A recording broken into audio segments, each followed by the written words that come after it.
Gerri Klein has been a nurse since 1975.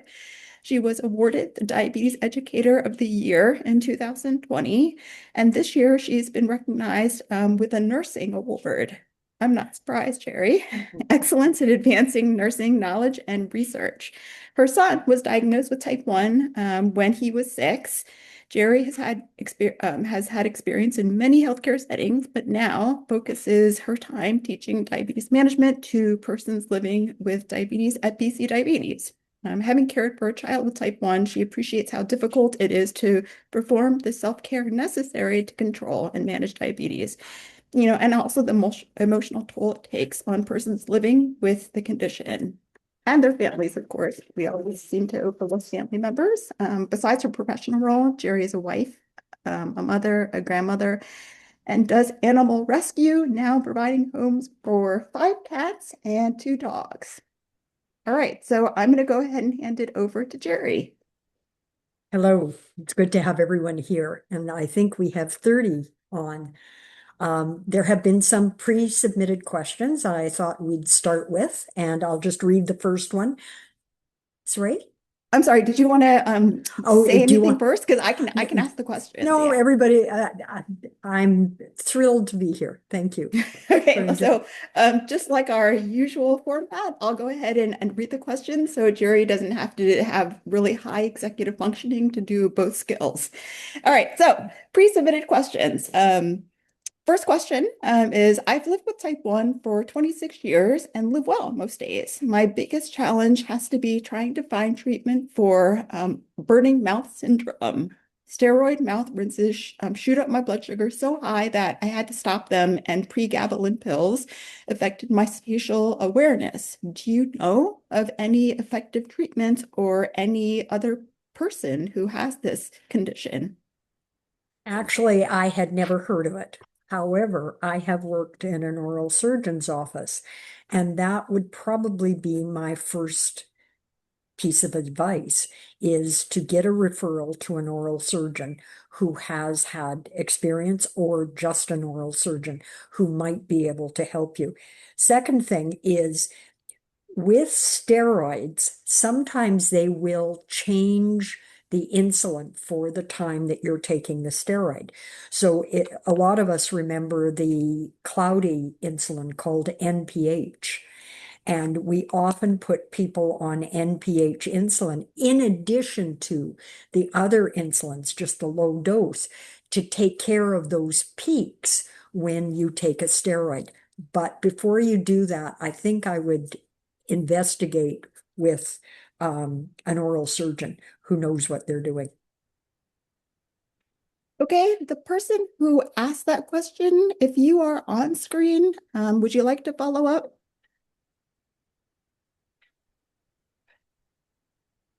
So I have one follow-up question, Gerri. Uh-huh. Doesn't steroids increase your cortisol, and that is why your blood sugars shoot up? Is that the mechanism?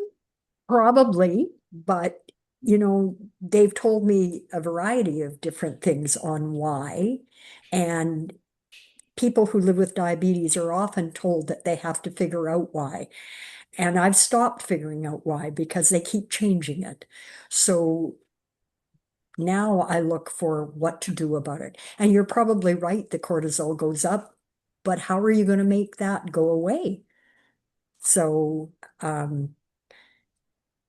and Okay, so and I sounds see like this the, yeah, question, I see this, and it said that's why you went very high. So go back to the endocrinologist and say, I'm on a steroid. Can you help me with this? I've heard NPH helps, and see if you can manage it with that.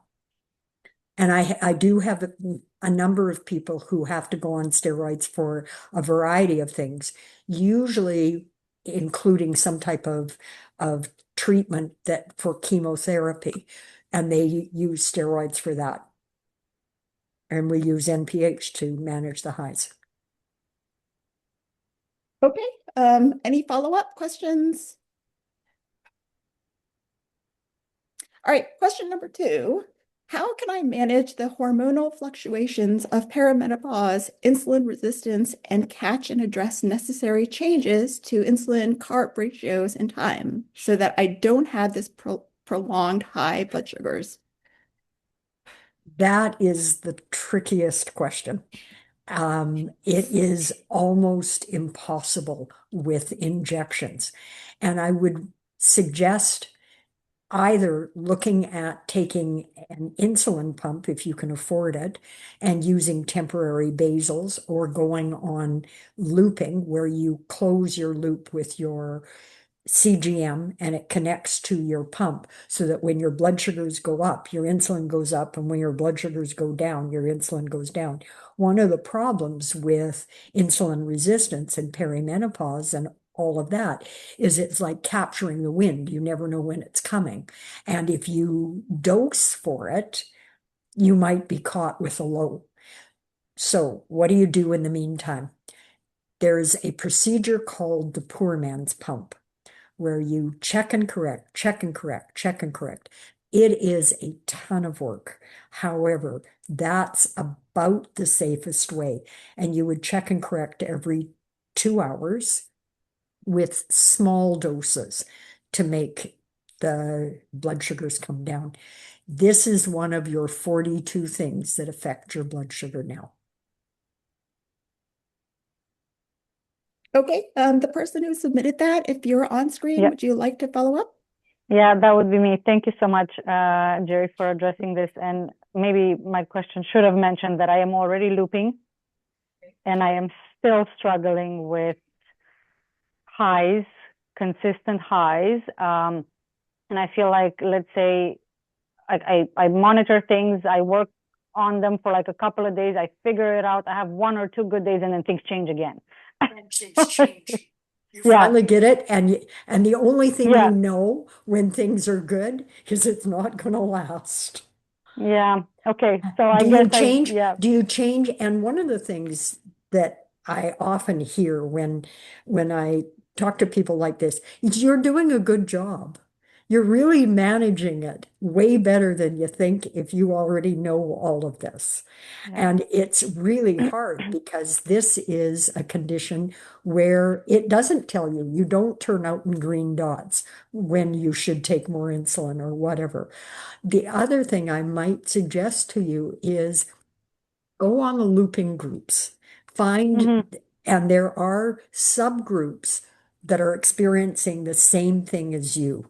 One of the best places to get assistive information, helpful information, is from other people who are experiencing the same thing as you. Yeah. Yeah, and you may choose to have different correction factors when you are resistant, and then remember to change it back. Yeah. Yep. Yeah. Okay.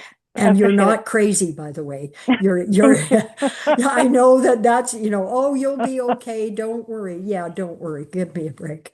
Yeah, Yeah. you're not. And you're doing way better a job than you think you are if you know all of this. If you know that your blood sugars go that way and you're on top of it. So remember that. Thank you. Appreciate it. Okay, we have a question that was entered in the chat box related to the last Mhm. conversation. Why is it that NPH manages the highs relating to steroid question? I was not the one who asked. Well, Uh, the reason we think that is because NPH has a slow release. It doesn't go in as quickly as short acting. And when the steroids start getting going, then the NPH starts to release and will be on top of it. So that's the theory with it, and that's why. So you take your steroid and it goes into your system and your cortisol starts going up. But if you took short acting insulin, you'd have a low and then your blood sugars would peak. So you need something that takes a while to mount and then go back down. And we think that the NPH more closely matches when the steroid is causing the most effect and will have its peak at that point. Okay, so that means Basal-R and Levemir, it's too long They acting, like it doesn't no, they match have as flat much. profiles. Okay. So their profiles look something like that, or it's got a little bit of a peak. But with NPH, it's like this. So in the past, if you took if you were on insulin, you'd take regular and NPH in the morning and not have to take it at lunch because that's when your NPH would peak and you could have your lunch and not need more insulin. And then you'd take regular and NPH at supper time. The regular would take care of the supper time meds or the supper time carbs. And the NPH would need a snack. That's one of the reasons that you needed the snack at night was to cover that little peak and then get you through the night. Okay. And NPH is used usually, although I do have some patients on it who won't change. They're well managed and they don't want to change. But usually it's for steroids. Okay. Thank you. Third question. What do you recommend for soothing slash healing the skin problems like bleeding, scarring, and inflammation that's produced by the Omnipod cannula? Well, and that worried me. That question quite worried me. There was a mistake made by a nurse in an allergy clinic testing a teenager on various allergens. And she put some I can't even say it, isorbulene acrylate onto this kid and he blew up. And that's what we think. That's a glue that's used on the back of freestyles and on Omnipod. And frequently, when I hear that they're having skin conditions with freestyle or Omnipod, it's an allergy to this stuff. It was named as the allergen of the year 2020 because of the people wearing these wearable devices. It can be a real problem. So I would have you tested to see if you're allergic. And I wondered if you could wear freestyles. The people that I've seen that have really bad allergies, some of us who are really old will remember the cigarette lighters we had in our cars. Do you remember those? It looks like they've been hit with that, and their skin is just, and it takes a while to go up. I wanted to talk a little bit about allergies and adhesives. We have a saying in pump care. You don't have an allergy yet, but you will. So be careful with your skin. Don't put heavy perfumes on. It's very caustic. Be careful with how many adhesives you're putting on. If you put a CGM and a patch over it, you may have to if you're finding they're constantly falling off. But if you can get some type of product such as skin tack or other glue that will stick it on, I would suggest that. Don't use remove to take it off. Really baby your skin. And once again, I'd be interested if the person who asked the question was here. Yes, I am. Hi, is that Lon? Yes. Yes, Yeah. I know you. Hi. Hi. And I would have that looked um, at by your family doctor to see if you're actually allergic to the glue that's on the back of this. Do you find it's on every place that you put it or in just some parts of your skin? It's too random for me to answer uh, that question, but the reason I don't think it's an allergic response is that there is almost always bleeding that occurs with the Omnipod cannula. Okay. And my suspicion is that it's the stiffness of the cannula in the Omnipod device that is causing the problem. And that one, Lon, is the most flexible. That cannula of all the ones that I've seen is really and the shortest. But it's stiffer, I believe, than the cannula that I had in the Paradigm infusion Okay, patch I hadn't seen that one. with the Medtronic pump. Yeah. It Okay. was much more flexible. And unfortunately, not covered and doesn't loop very well. So I'd still have you checked. Okay. Okay. And Are you using alcohol on your skin? no, I don't. Good. Yeah, yeah. I'm using Skin Prep, and as you advised me, I'm using the S- what is it called? Skin tack. Skin Tack. Yes. So those are If the two things I'm using. if you have I'm sorry to interrupt you, Lon. If you have difficulty putting it on, keeping it on, you could get someone, McDonald Pharmacy, I know have them, a consult with an ileostomy or an ostomy nurse because those people have to wear their bags. They have all the same um, issues with adhesives. And they do not want their bag falling off on the Canada line. So Yeah. yeah, so if skin tack doesn't work, I saw somebody posting that, then get something else. Do you think that the Skin Tack is a possible culprit? Possibly. You never know. Okay.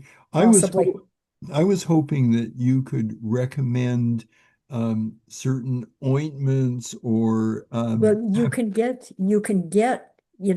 steroid ointments, etc. no, But I will never use steroid ointments. I won't touch steroids unless I'm there, on my deathbed. well, there isn't anything that's going to take this away, unfortunately.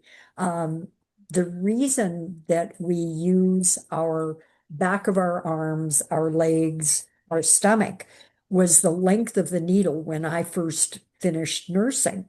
The needles were this big, Mm, and you needed a fair chunk of jiggle, I call it, a fair chunk of jiggle so that you didn't put it into the mm, muscle. Now, I tell people, especially if they're a little bit bigger, that the length of those pen tips and the length of the cannula on the Omnipods, although Medtronic and the others have a bit longer, they will not go into the muscle. They're right into jiggle. So move it around and see if that makes a difference. yeah, well, this has always been a problem, and uh, I'm fighting it constantly. So I will And, check it. Yeah.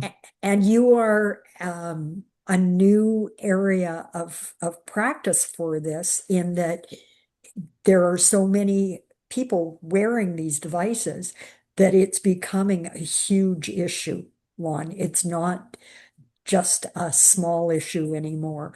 And the idea, as you go on and continue to wear them, you don't have an allergy yet. The more doses, it does get up. And that's why I was asking, other people may have heard me ask if you used alcohol. You shower, you're clean, don't irritate your skin. Mhm. I don't, it isn't effective anyway. Try to be very careful with your skin. Yeah, well, I am. I was hoping for some miracle. I wish, I wish. Yeah. Well, Yeah. thank All you. right, I'm Thank you. gonna, sorry, I'm gonna wrap up. Question number 4. Do you have any idea why my blood glucose would rise after inserting a new pod? It only happens sometimes, not every time. But when it does, my blood sugar is then very resistant to insulin and can take several hours to return to a normal range. My son had the same experience with Medtronic, and it happened every time.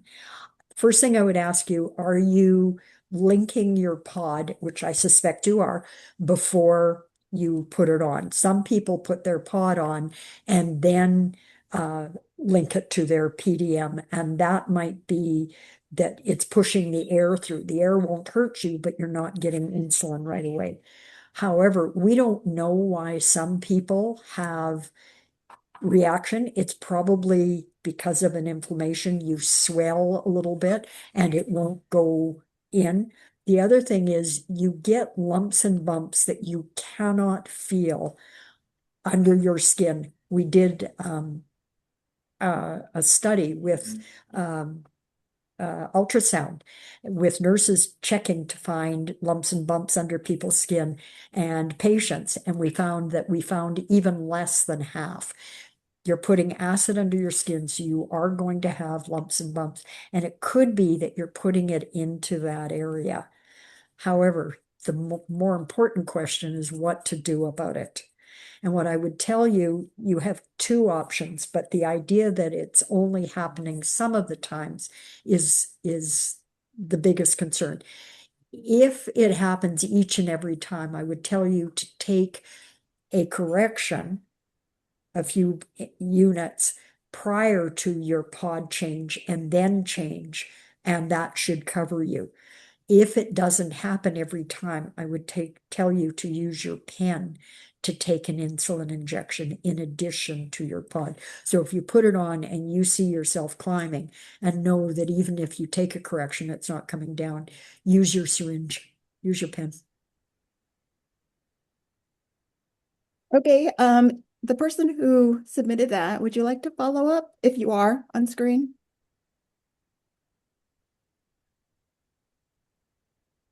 Okay, question number 5. Please talk to us about GRI, glucose responsive insulin or smart insulin. Plus, when do you think GRI may become a reality in British Columbia? I really hope it's in my lifetime. I'm sorry. I've heard this for quite a while, and I go to all the conferences, and I'm hoping that there's more. We're going to New Orleans in June, but they've talked about this for quite a while, and so far it hasn't happened. I suspect once it starts in or is approved in the States, which I haven't heard anything about approval in the States. I have heard the odd study with this, but once it's in the States, I suspect that Canadians will go down to the States to start getting it. So Canada will get it fairly quickly. It's a bit like the CGMs. Okay, the person who submitted that, would you like to follow up? Or anyone would like to follow up on that since it's a relatively new product? Yeah. Okay, number 6, expanded coverage for diabetes supplies in BC through National Pharmacare starts in early April 2026. Do you think CGMs and pods will be covered? I really, really hope so. However, God knows. And if I were a betting woman, I wouldn't put money on it. I suspect that if anything's going to be covered, it's going to be CGMs, not pods. My feel would be that they will cover the cheapest stuff.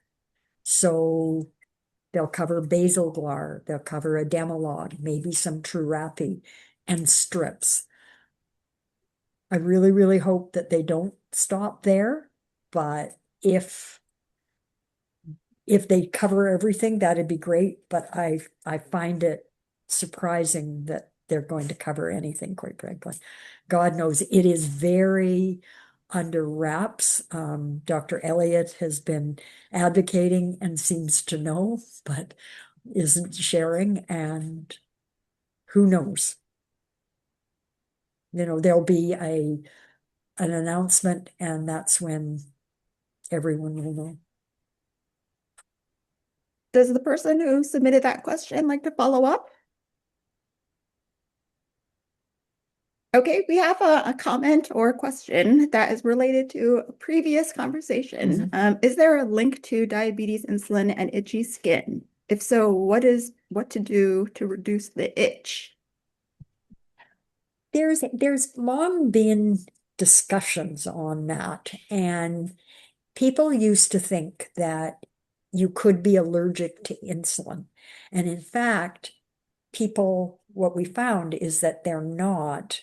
that they used to be allergic to latex that was um, in the needles. And if you were allergic to latex, you could have itchy skin. For the most part, I have not ever seen, I think I have read 2 articles where the person had long-term confirmed allergies to insulin. What can you do about it? That's the major thing. I would probably ask to see a dermatologist to see what else is going on, because itchy skin isn't often, it's a multiple factor, so that if you can get rid of some of the other factors, you'll find that the insulin isn't bothering you as much. Stop using alcohol, guys. The World Health Organization stopped it in 15 years ago. So you're clean. Shower once a day, you'll be fine. Change your insulin. It might just be that you need a different insulin. Maybe the preservative is bothering you. Just as a by the way, that smell that you smell with insulin, it's not insulin, it's the preservative. So if they change the preservative, you may find that you're not reacting quite as much. Often with pumps, and I learned this from one of the BC children's nurses, my son would develop clogs, and the nurse said it was because of the insulin, and all we did was change the insulin, and that solved the problem. So maybe with the insulin, it might be that you're just needing to switch it around. And I saw that someone was using polysporin.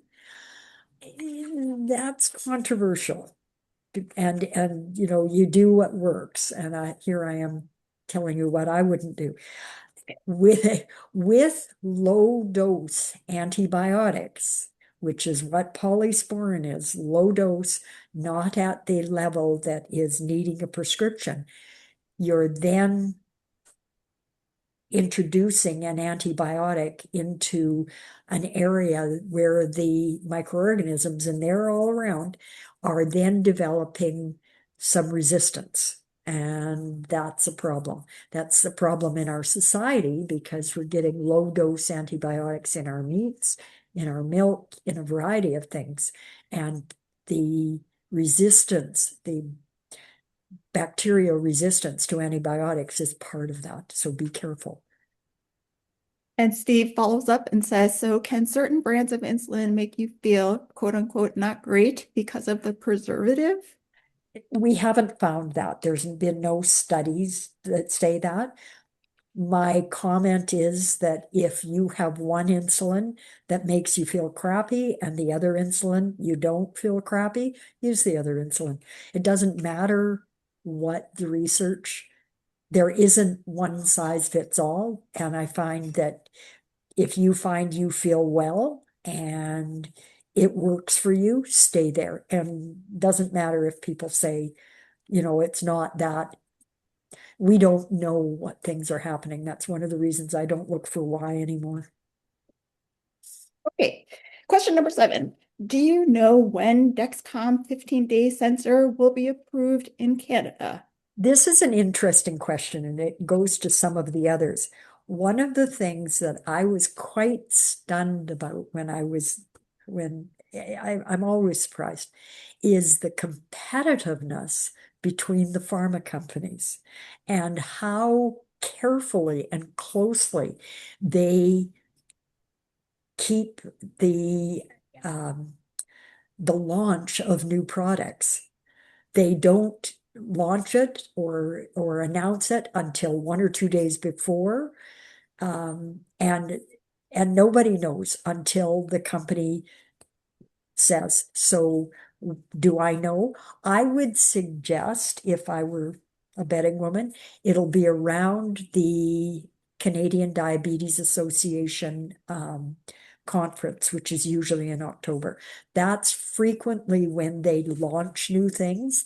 They give out freebies to healthcare professionals, and they send them back to their clinics so that the doctors and the nurses will use them and sell them. So no, nobody really knows for any of these new products. Okay, does the person who submitted that want to follow up?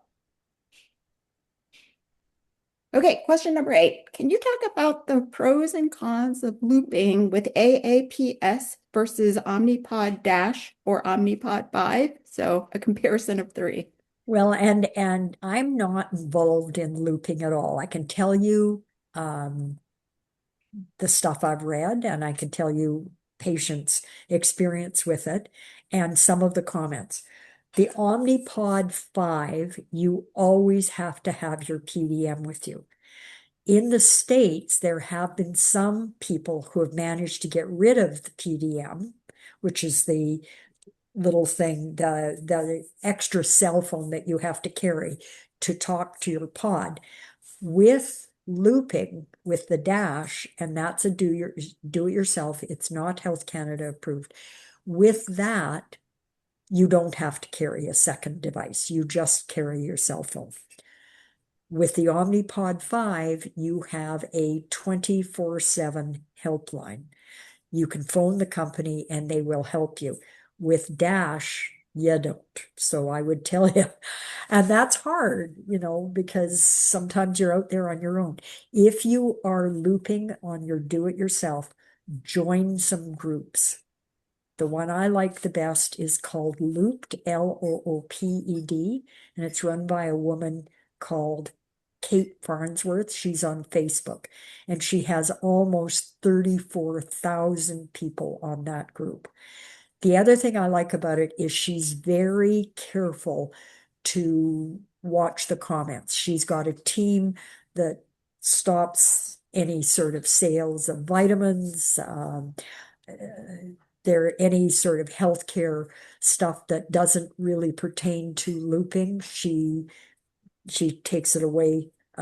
If you speak another language, one of the things I sent a question to a nurse on the looped group, and I said, is this worth it? I see question after question, and the nurse said, yes, you see 15 or 20 questions a day, and as soon as that question is posted, you get answers and you get support, and it's there. On Dash, you are getting support from other users. On Omni 5, you are getting support from the company. Now, the comments I've heard from the two systems is that the Dash is, because you're doing it yourself, you put in your own criteria, you put in your own settings. With Omni 5, you can't. So there are some firewalls. So for instance, we don't really know how long it takes somebody's kidneys to clear out the insulin, and that's called the duration. With Omni 4 or with Omni 5, the duration is set at 5 hours. If you're on Medtronic, they say it's 2.5 hours. If you go on a Tandem, they say it's 5 hours. Omni 5 has said it's 4 hours and that's it. If you're doing it through Dash, and you can figure it out on your graph where your kidneys start getting rid of the insulin, you can adjust it. One of the Omni 5 pods are $36 a pop. Dash are 30. So, and Dash is covered under Fair Pharmacare. Omni 5 are not. As a by the way, and we're being recorded, so I'll probably have to say I said this. If you are looping on a do-it-yourself Dash and you say that you are using your cell phone, they will not replace your pod if you've had a pod failure. Might want to take a picture of the back of your PDM so that when you phone the number, you've got the serial number, and perhaps not be real clear that you're looping and using your cell phone. Okay, I have a question. Yeah. Is Omnipod 5 available already in Oh, Canada? yes, yes. It and I'm is a available. trainer on it. But what I find, and I've had something like 5 or 6 referrals, and it's been around for about 6 months, is that they get into the trainings with me.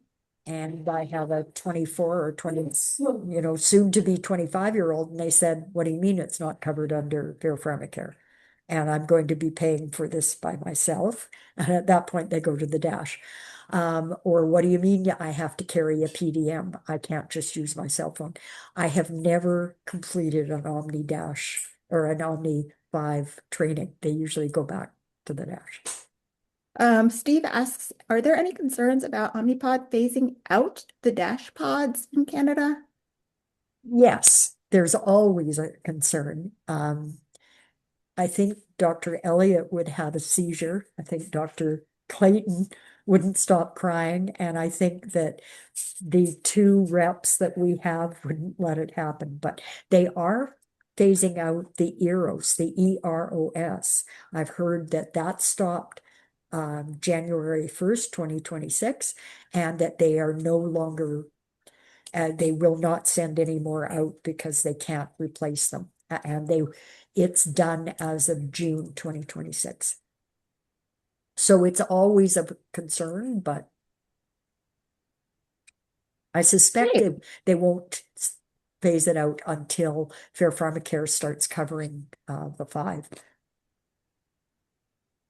Okay. The person who submitted that, would you like to follow up? All right, question number 9. I'm considering changing to a pump. Would I be more accurate about carbohydrate counting than I am now using MDI? No, if you're carb counting and you're accurate with MDI, you're carb counting and accurate with the pump. The pump doesn't care if you're 26 or 0.9 mmol. When you are looping, you actually have a little bit of a buffer, is my understanding. So, and the thing about carb counting is it really is just a guess, because you don't know if when you carb count, you don't know if you still have some food left in your gut that's contributing to the high blood sugar, or how fast it's going to absorb, or if it's going to absorb at all. So and many people don't add extra for fat and protein. By the way, the Warsaw calculator, have a look at it. For fat and protein, carb counting was invented in the 1950s, I think, on Caucasian males between the ages of 20 and 40 who had a BMI of 20 to 25. I am not a Caucasian male between the ages of 20 to 40. And my BMI isn't 20 to 25. So, yeah, it is. Many people find carb counting difficult because it's not that great, but we don't have anything else. Okay, the person who submitted that, just wanted to give you an opportunity to follow up. Yeah, thank you. That's helpful. It's reassuring. But can you just mention what is this Warsaw calculator that you Okay, mentioned? you look up Warsaw calculator and it'll say Omni calculator somewhere up there. Actually, Alana Chambers gave me that and told me to have a look at it. You need to know what your carb to insulin ratio is, and you put in your fat and protein that you're eating and whatever, and it'll tell you how much extra insulin you should take. Okay, thank you. Yeah. Okay, next And there's question. research on that website that will let you read about it. May I add a question to this? Yes. So if you input the fat and protein you said into this calculator, it will tell you how much more insulin to take. Yes. Would you take that insulin up front, or would you take it later, given that fat usually delays things and protein usually delays things? It will tell you how to adjust it, or how many, and it gives a one size fits all, and you know how well that works. So it will tell you to, how much to extend it. And many people aren't on a pump, so they can't extend it. So I would tell you to use the poor man's pump. If it tells you to take 3 extra units and extend it over 5 hours, take an extra unit right away, and then another extra unit in a couple of hours, Mhm. and another extra unit a little bit after that, like 2 hours Mhm. after that. Okay, Okay. so Yeah. I'm just posting it now. Oh, wonderful. Thank you. Not everybody is real thrilled with the Warsaw calculator. One size never fits all. So my advice is, and this is really hard to say because I wish I could give you a definite answer. You are a science experiment of one.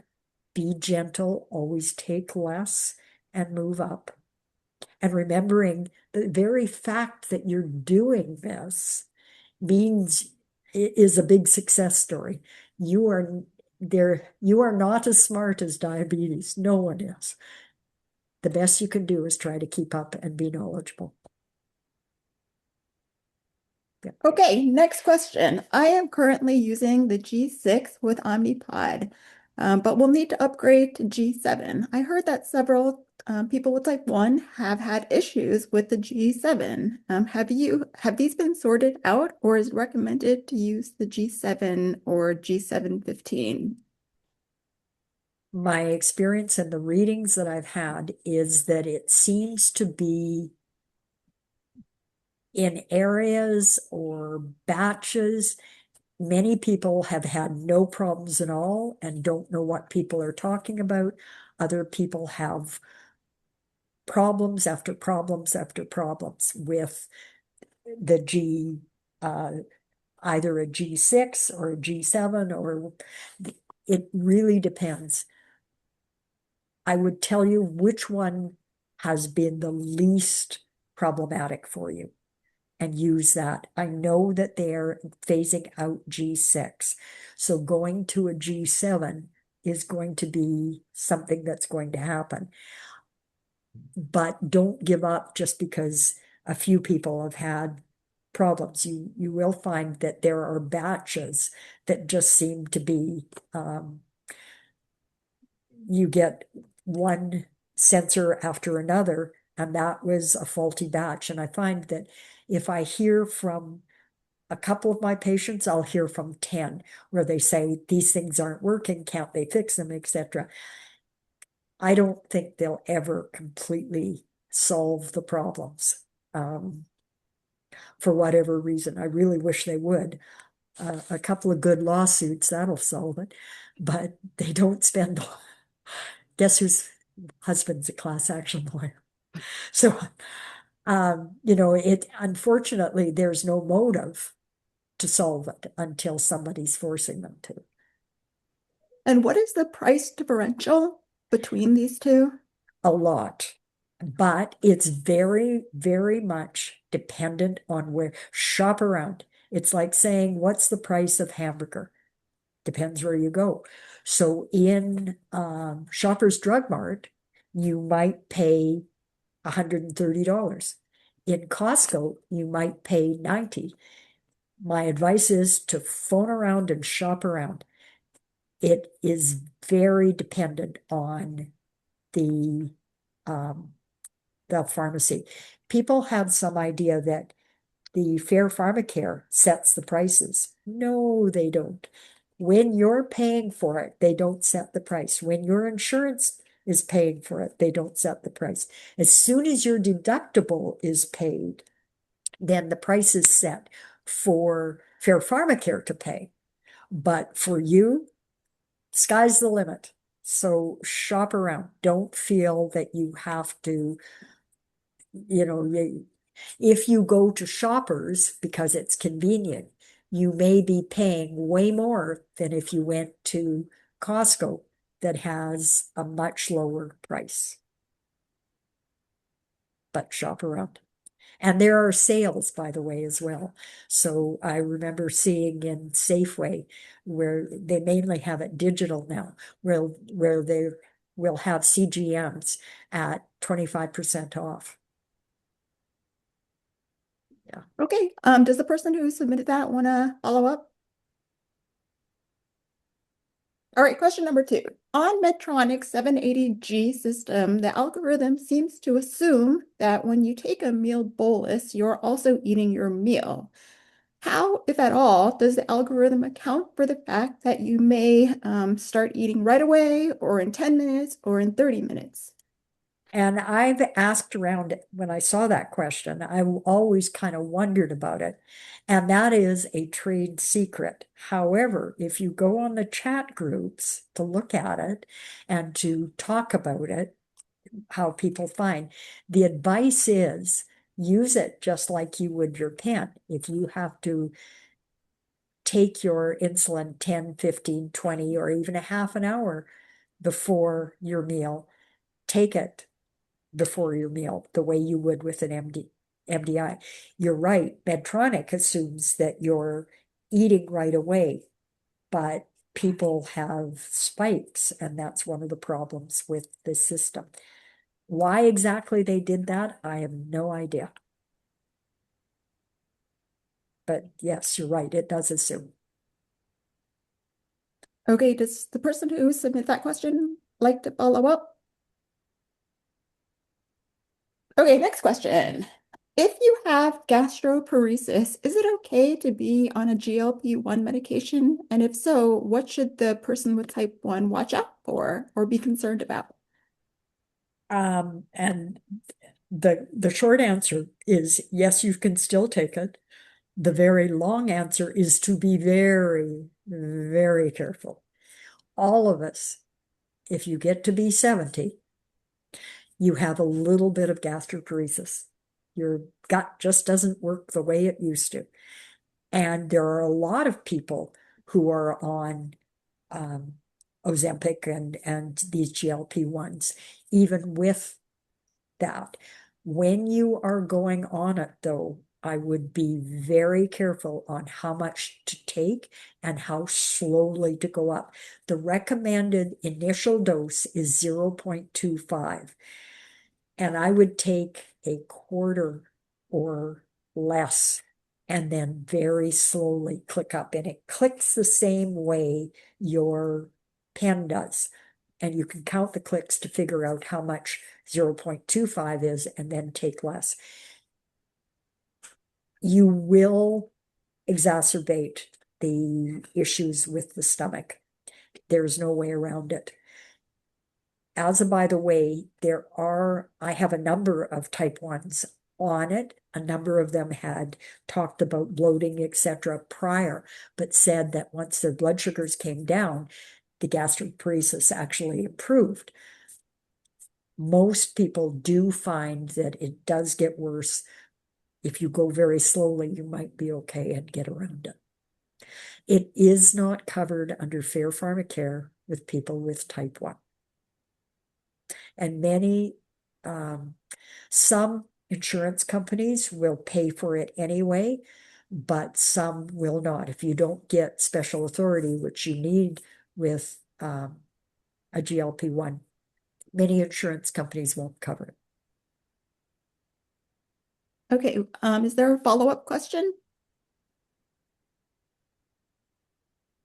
Okay, next question. For decades, it was said that insulin had to be kept cold. Then some years ago, physicians, endocrinologists, educators, etc., indicated leaving your insulin out of the fridge for 30 days or so is just fine. Your thoughts? And a lot of it is with the preservatives. Prior to that, it was because it was an animal-based product. The reason that some, and the way many pharmacists still put it on ice, which it shouldn't be, to be brought home, it's because we have a tradition-based as opposed to a research-based practice. In fact, the 30 days is not really borne out in research. 30 days is considered quote unquote safe, but if you talk to my son, it never has to be put in the fridge. We put it in the fridge. We suggest you put it in the butter container so you can find it. many times because of the preservatives, you won't have a problem. It should be just fine. If it's really, really hot, you may find that the efficacy is down.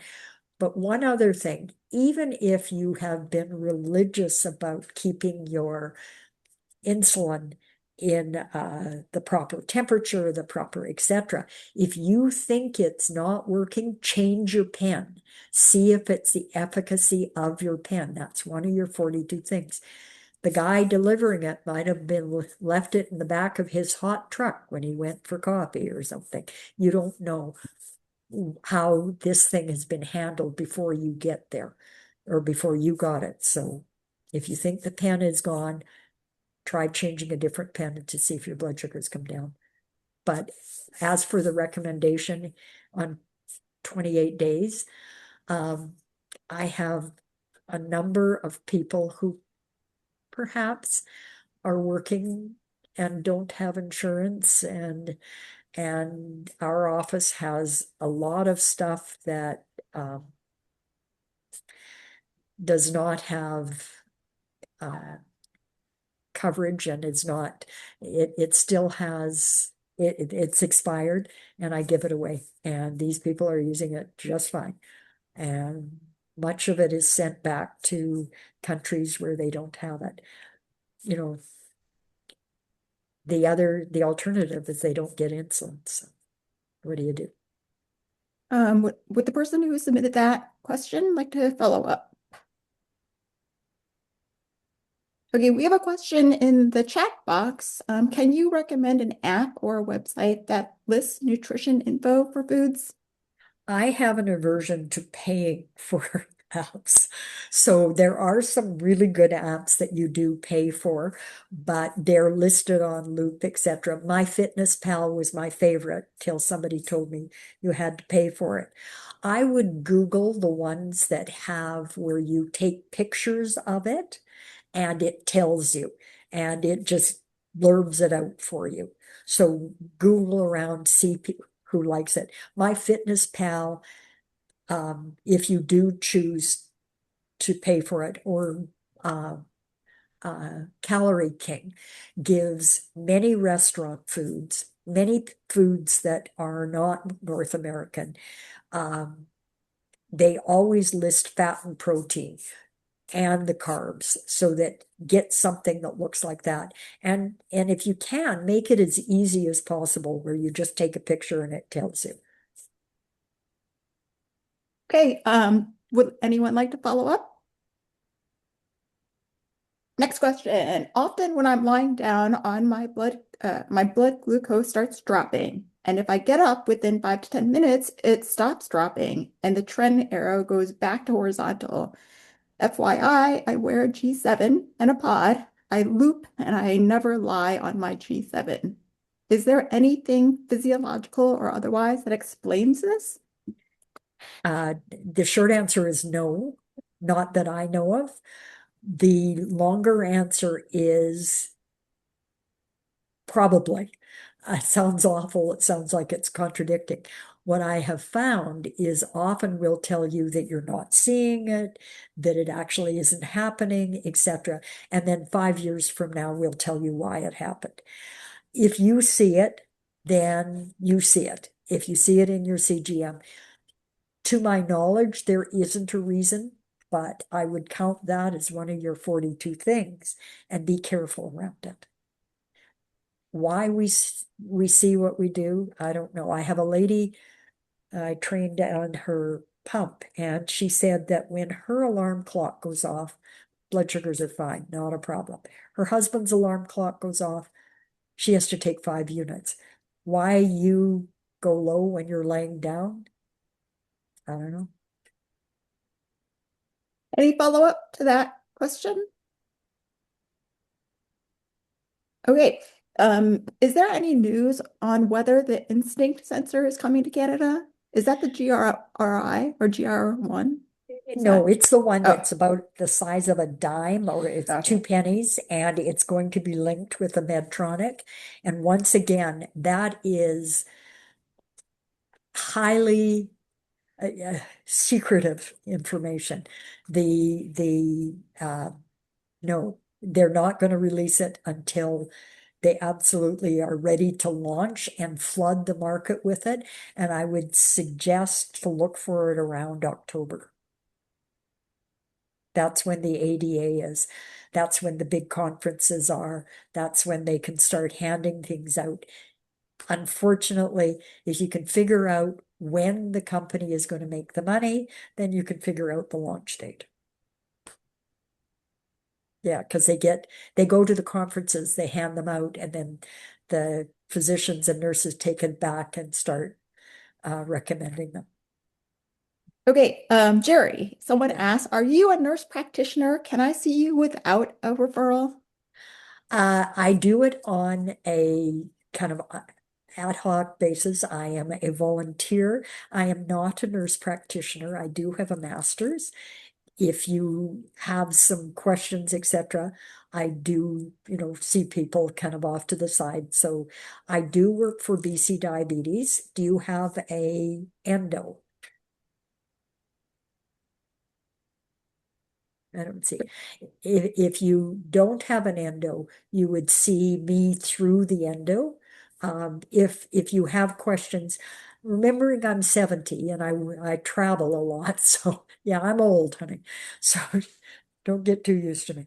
But yeah, I do answer questions. A lot of this group send me questions. If I can help in any way, I will. If you're going to see me, I want to make sure that if I'm not around, you have support. So I work through Dr. Elliott, Dr. Clayton at BC Diabetes. If you are getting a referral to BC Diabetes so that they won't assign you to someone else, say, no, I'm seeing Gerri, assign me, and I will call you to set up my own appointments. If my office sets up an appointment, it's usually not done by me, and you're going to be referred to a different case manager. Okay, it looks like we've reached 7 o'clock, and I want to make sure we end on time. I want to thank Gerri, and we would You're all like to welcome. thank you, Gerri, for joining us and being our expert for the huddle this month. And I want to thank everyone else for taking time out of your night to attend. Again, if you have any ideas of topics you really want to hear on the huddle, just fill out the form, the feedback form, or just text me. Next month, we are going to have an expert in disordered eating. So if you have any questions about eating and diet and nutrition, please come join us. It's Anne-Sophie.